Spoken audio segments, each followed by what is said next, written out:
ওয়ালাইকুম সালাম মনির ভাই। আমার নাম নাদিম, ময়মনসিংহ। জি ভাই ভালো। আপনি ছিলেন যখন, তখন ওই যে এসআই আব্দুল হাই ছিল আপনাদের সময়। বর্তমানে নেত্রকোনা ডিবিতে আছে। তো ওই ভদ্রলোক বললো আপনার কথা, একটা মামলার বাদী হচ্ছে সে। হ্যাঁ, এই মাদক মামলা। তো সে কখনোই দেখে নাই যে। আমি তো ওখানকারই ইনচার্জ ছিলাম। হ্যাঁ হ্যাঁ, হ্যাঁ হ্যাঁ তো মাদক যারা অভিযান পরিচালনা করে, এসআই এরাই তো অভিযান পরিচালনা করে। হ্যাঁ এখন সেক্ষেত্রে এরা মাদক সহ কাউকে অ্যারেস্ট করলে তখন এটা বাতিল হয়, এবং যারা পরিচালনা করছে সেই বাতিল হয়, এবং মামলার আয়ও দায় দায়িত্ব হলো বাতিল। ধরেন একজন লোক বাতিল হলো, সেটা একজন তদন্তকারী কর্মকর্তা বাসা বা অফিসের সিসি ক্যামেরা আছে না, ওই সমস্ত ফুটেজ সংগ্রহ করে রাখছিল। ওইখানে দেখা গেছে ওই দিন যে বৃষ্টিতে অনেক পানি, আর সে এগুলো জানেও না। ওকে জিজ্ঞাসা করে সে নাকি মোটরসাইকেল দিয়ে গেছে, দুজন গিয়া ধরে নিয়ে আসছে। আর ওই দিন ময়মনসিংহে রেকর্ড পরিমাণ বৃষ্টি হয়েছিল। হ্যাঁ, সিসি ক্যামেরায় যাদেরকে দেখা যাচ্ছে ওদেরকে চিহ্নিত করার মধ্যে একজনকে চেনা যাচ্ছে না, আরেকজন হচ্ছে মিস্টার হাবিব, আর তৃতীয় জন ছিলেন আপনি। এই তিনজন ছিল একটা সিএনজি সবুজ রঙের, পানিতে ডুবে ডুবে আসতেছে। এই ধরনের তিনজনকে চেনা যাচ্ছে যেখানে, আবার সেখানে আব্দুল হাই নামক কেউ নাই। হ্যাঁ, তো বাদী যিনি না, তাকে কেন বাদী দেওয়া হবে বলেন? উনি তো আসেন নাই।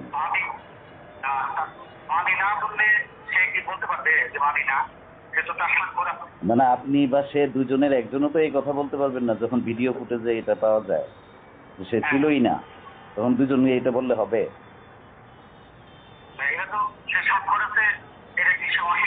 ঠিক আছে, সে স্বাক্ষরে আছে, বাট আপনি যে আসামি নিয়ে যাচ্ছেন, এটা ভিডিও ফুটেজে থাকলে এখানে যদি আব্দুল হাই নামক কেউ না থাকে তখন কি করবেন? স্বাক্ষর দিয়ে হবে? ডিজিটাল এভিডেন্স এখন অনেক স্ট্রং, ঢাকা সিআইডি থেকে পরীক্ষা করে আনলেই হয়।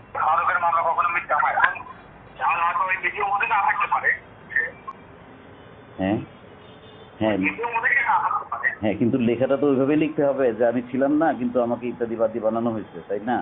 লেখাটা তো অন্যভাবে লেখা, আমি আপনাকে পাঠাই।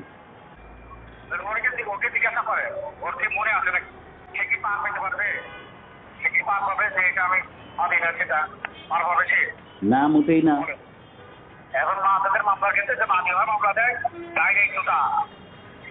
ঠিক আছে, আর ওই সময় তো ভিডিও ফুটেজে আপনাকে দেখা যাচ্ছে। এইখানে কি আপনি না বলে পার পাবেন?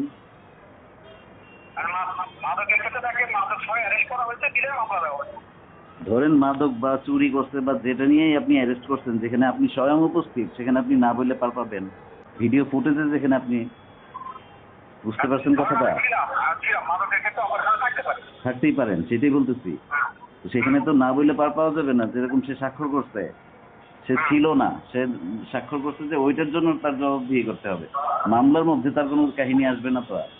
সে ছিলই না, সে চিনেও না।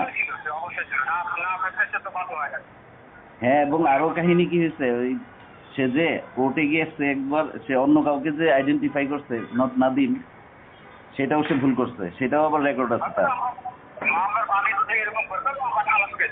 সেটাই তো বোঝেন অবস্থা। মামলা এই ধরনের অবস্থায় কেন মানুষকে মামলা দেওয়া হবে?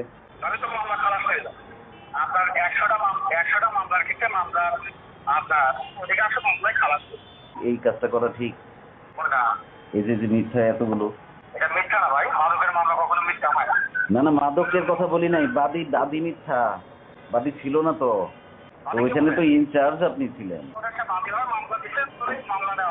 আচ্ছা, এখন যখন ভিডিও ফুটেজে দেখা যাচ্ছে আপনি নিয়ে আসছেন গিয়া, সে ছিল না, তখন এই কথা বলা যাবে? এখন যেটা বললেন, এই মাত্র আপনি যা বলতেছেন, এখানে তো দেখা যাচ্ছে আপনি আছেন ভিডিও ফুটেজে, সে তো নাই, অথচ সে বাদী, আপনি বলতেছেন এটা।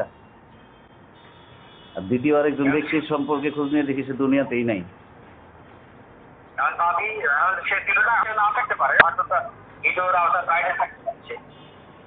হ্যাঁ, এই জন্যই তো আপনাকে জানাচ্ছি বিষয়টা, কারণ তার মুখ থেকে আছে আর ভিডিওতে আছে আপনি, কিন্তু সে নাই স্পটে।